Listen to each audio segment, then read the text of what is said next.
As you navigate through your Twitter feed, keeping notifications tailored to your preferences is key to a seamless experience.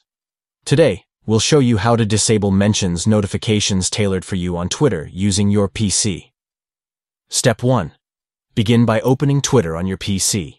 Step 2. Locate your profile picture in the top right corner and select Settings and Privacy. Step 3.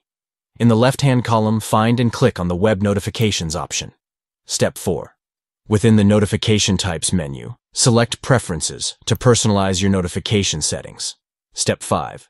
Click on Push Notifications to delve deeper into your notification preferences. Step 6. Under Mentions and Replies, opt to turn off notifications by selecting the box labeled Off. Step 7. To save your updated settings, click the Save Changes button. By following these steps, you can effectively manage your mentions notifications on Twitter, ensuring a more tailored and focused experience that aligns with your preferences.